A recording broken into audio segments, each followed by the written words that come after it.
Hey, what's up, everybody? Welcome back to News Dose. And Xbox just got some good news as one of their upcoming games could seemingly be a bright spot for 2025, or at least according to critics. We are talking about Avowed today, as early previews have gone out, and this includes a very important piece of information that previously caused a lot of confusion online. Now, we also got a huge update for Square Enix and their big holiday release, which is kind of amusing to think about just because I think a lot of people in the West don't actually realize just how big of a deal this game truly is. So make sure to stay tuned for all of that, but let's just go and get right into things, starting off with Flight Simulator 2024. Yes, we might have some good news for Xbox a little bit later on today, but first, we unfortunately need to talk about just an absolute poor launch from them, and that's the thing here because we're talking about Flight Simulator out of all franchises. And historically, this is a series known for its high quality. It's actually a little shocking to hear that its launch has been received just so poorly. I mean, if you look over on Steam right now, the first thing that I kind of noticed is that they have a $200 Aviator edition. That is crazy, but that's not even the issue that we needed to talk about here. The problem is that if you look at the user scores, it comes in at an overwhelmingly negative rating with only 27% that recommends it. Again, we're talking about flight sim, so you don't expect that type of negativity, but what's happening here is that apparently people just can't play the game because it's online requirement. Instead, a lot of people are just stuck in a queue to even log on. See, the thing about these modern flight simulator games is that they utilize cloud computing. So they stream a lot of stuff into their games via the cloud. And, there are benefits to that, but the downside is that it requires an online connection. And at least for now, there's just far too much traffic for them to actually handle. So they responded to all the negativity on Twitter, and they said, "We are aware of user reports of long initial loading times into Microsoft Flight Simulator 2024. With so many users initializing the sim concurrently, we have a large number of server requests. We are working to help resolve the issues as soon as possible. For users whose initial load is past 90% and no longer progressing, we recommend a reboot. Otherwise, we advise waiting to allow the loading to proceed as normal." So, I mean, they're working on it, and hopefully when people can actually get into the game, it'll be good like the rest of the series, but this is the downside for always online games. This is why so many people get frustrated by this type of stuff. It's just so often that we see these type of problems for games at launch, and right now, unfortunately, Flight Sim seems to be having some major problems at launch. Now, hopefully that will improve as the week continues on, but definitely a poor start, to say the least.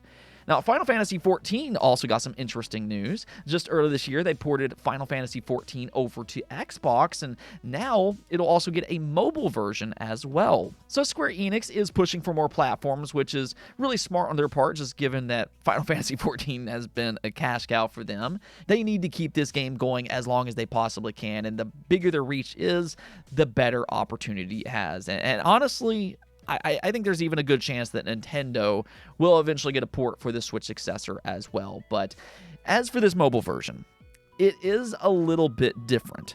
By how they describe it, it kind of sounds like it's more of its own version developed in partnership with Tencent.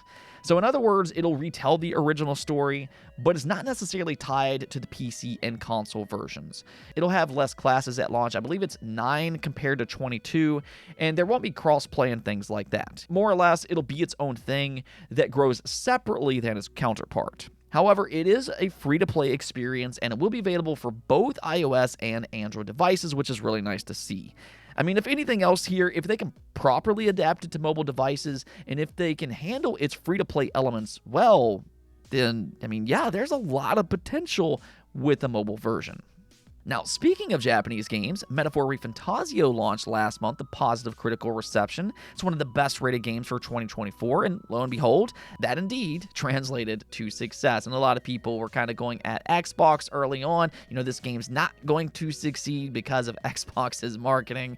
That didn't exactly hold up too well. Not only is Metaphor Refantazio up for the Game of the Year, but Sega confirmed that sales numbers have gotten off to a strong start, and so much so that they officially deemed Atlus as one of their most successful acquisitions to date. I mean, that is high praise, but It's 100% true. If you look at Atlus for just this year alone, they helped release Persona 3 Reload, Unicorn Overlord, Shin Megami Tensei 5 Vengeance, and Metaphor Refantazio. That is an absolute incredible lineup from a quality standpoint. And I think with Sega's help, they've really taken Atlus to the next level. I mean, Atlus has always made good games, but their problem has always been from the business side of things. They've definitely made some strange decisions in the past. You look at something like Persona, and they were launching the mainline Persona games on PlayStation, and they were releasing the Persona Q games on Nintendo. It was just a weird situation, but with Sega's help, they're now a completely multi-platform company, and their popularity has just skyrocketed ever since. So big congrats to both Atlus and Sega. I think they make for perfect partners.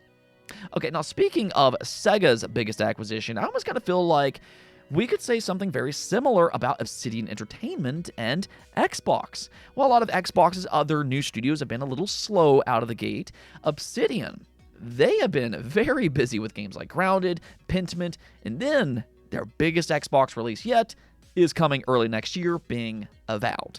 This is Obsidian's next big RPG, and I mean, historically, they are among the best RPG studios ever. They have a long reputation for great RPG after great RPG, whether that be with Fallout New Vegas, The Outer Worlds, Pillars of Eternity, and the list just kind of goes on and on and on. So there is a certain expectation that comes along with a brand like Obsidian Entertainment. Though I do kind of understand there has been some surprise to Avowed's art style. Not everybody's in love with it, but if you believe the early previews, then it looks like they may pull off yet another great RPG. Once again, right now it appears like most early previews came away very impressed by Avowed's offering. From what I gathered, it seems like a very Obsidian RPG, which basically means that there's going to be a lot of exploration, there's going to be banter among party members, humorous dialogue with NPCs, great backstories, and most importantly, they put the player's choice first. You can create whatever kind of character you want. You can customize their appearance. You can make them be a typical hero type of character if you want, or you can make them as evil as you want. In an Obsidian game, it's your choice. And that goes doubly so for Avowed's combat. I think this is probably one of the more interesting aspects for Avowed. It's got this dual-wielding aspect to it, and you can mix and match different types of magics. There's wands, melee weapons, and there's even guns. So the combat seems a lot more dynamic compared to other RPGs, and it just seems like they put a lot of effort into making its combat fun. Plus, for anybody who prefers third person, you do have that as an option. You can either play in first or third, depending on which you prefer. Now, the few gripes that I've heard about, though, is that it sometimes feels like they hold your hand a little bit too much. You know, that might not necessarily be a huge issue for a lot of people, but hopefully you'll be able to turn off hints in the full game because honestly, that is something that annoys me personally. And this has been a big talking point, but there's its performance.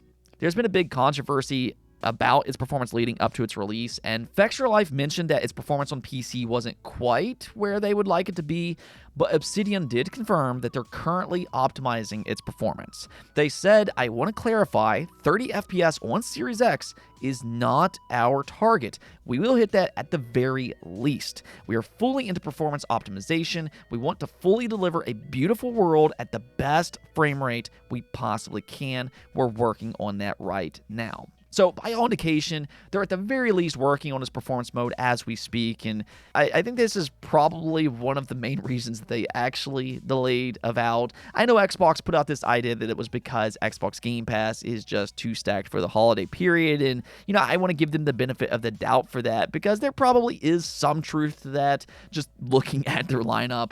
But the fact that they just confirmed that they're still working on performance optimization, that leads me to believe that, yeah, there's a very good chance that that played a part into its delay as well.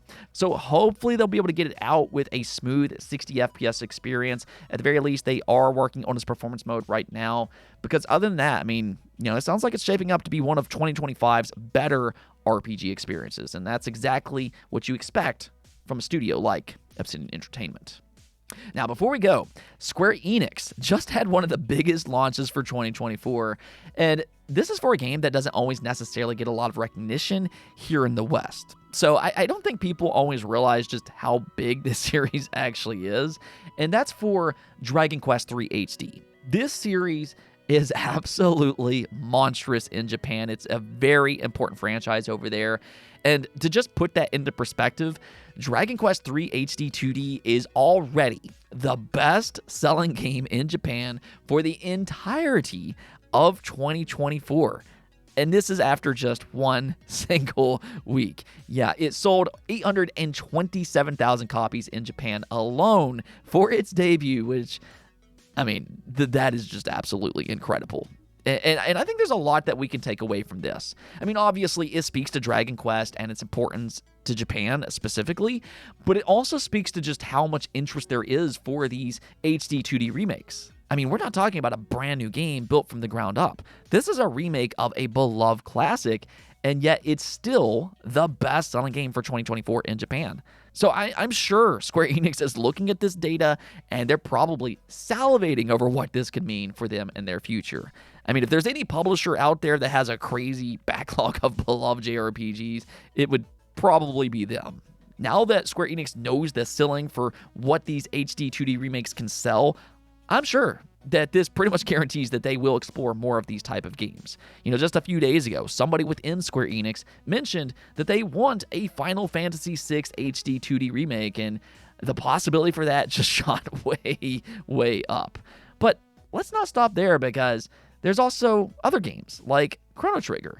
You know, that would have a lot of potential as well, and the list just kind of goes on and on and on. Dragon Quest III HD clearly proves that there is a huge market for these type of games. So let me hear your thoughts about this in the comments below. Which Square Enix game would you most like to see get the HD 2D remake treatment? Anyways, though, that's going to be it for this episode, but until next time, make sure to hit that subscribe button, and peace out.